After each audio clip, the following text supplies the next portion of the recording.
Good morning, Rob Hunden here, CEO of Hunden Partners, and today I'm going to be talking to you about the power of tourism for your community's economic vitality. It's absolutely true that tourism is a major pillar of your place and accounts for a sizable component of your economic pie. And therefore, it creates lots of jobs, it supports many businesses, and generates a lot of things that you may not realize that are good for your community.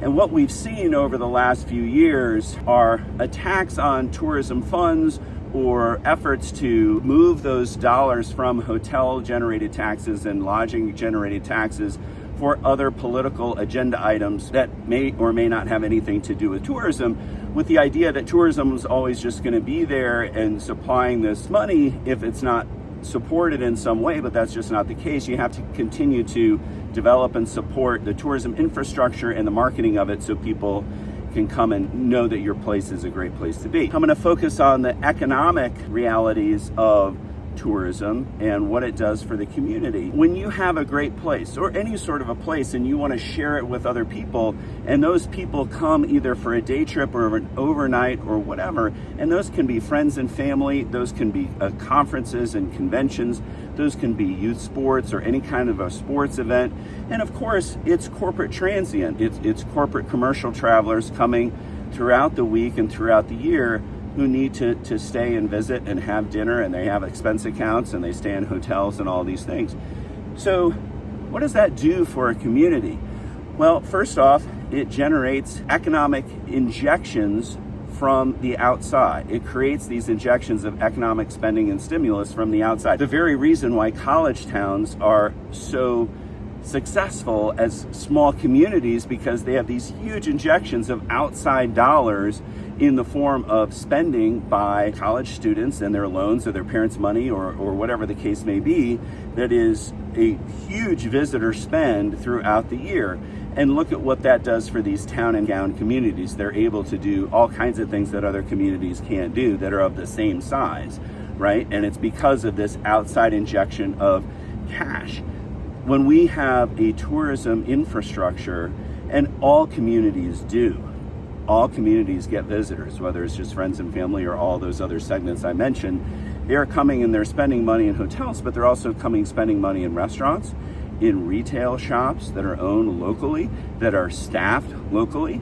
It is something that cannot be offshored by politicians or corporate chieftains. They're also helping your airport. So wherever your nearest airport is, anybody that's coming to your community for, again, commercial reasons, for group events, for general tourism, for friends and family, they are creating demand for air travel routes all over the country.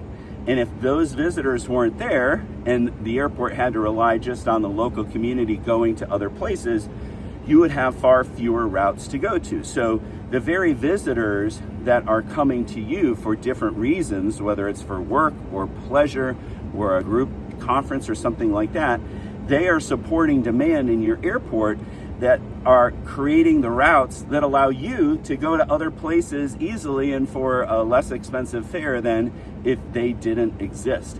You can't have a one-way system very easily that's super effective.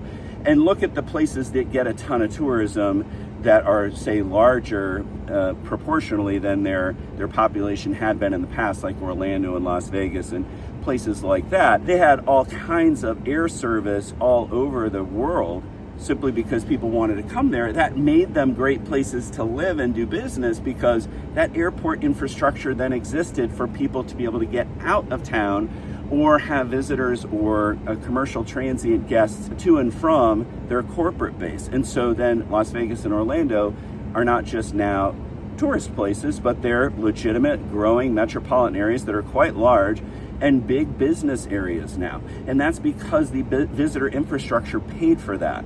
right? And so we have all of these things that inure to our benefit. We also have this notion that a lot of times we're going to do stuff for guests. Like when you're having somebody over for dinner or you're having a party or whatever, you got to clean up the house, right? Communities do that too. And just look like anytime there's an Olympics or a big event that you've landed, like the Super Bowl or even, I mean, there are lots of smaller, large events for communities that happen all the time.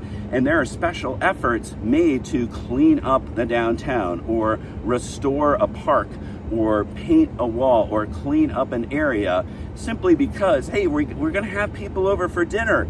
We got to clean the place up. So these efforts and these investments occur all the time when you have a visitor economy that is coming in and supporting. And so let's also look at the taxes that are generated. So we have, not only do we have taxes from the hotel tax, which generally speaking flow back into supporting the visitor economy through marketing, advertising, but also into destination development efforts like feasibility studies for new developments, actually developing new activities and things to do and events for people to do that locals get to enjoy too. But when we talk about taxes, we have all the property taxes that are being paid by hotels. We have all the income taxes being paid by the employer and the employee of anybody who's supported in the visitor economy, which does flow throughout the economy, not just hotels and restaurants and bars and entertainment. Property taxes, sales taxes, tons of sales tax, food and beverage taxes, car rental taxes. We already mentioned hotel taxes. Ticket taxes exist in a lot of places. All of these things support the local economy, and when they do that, it means those taxes are paying for either the items that you get to enjoy as a local, like, hey, we have a convention center, or we have an arena for concerts, or we have an amphitheater, or we have an entertainment district. We have all these things that the visitor tax is paid for in terms of infrastructure. We as locals get to go to those places and enjoy games and concerts and other events, and that is mostly borne by and supported by taxes that the visitors paid for. And almost none of these things are paid for out of general funds, right?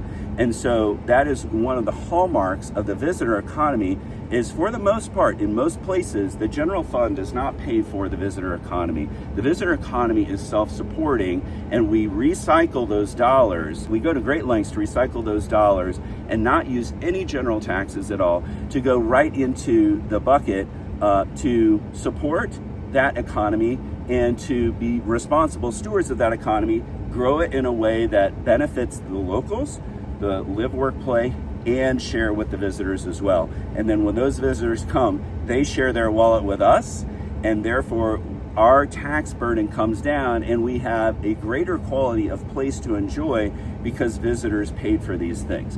And so that is my note for today on the value of tourism and destination development. Have a great rest of your week, everybody. Take care.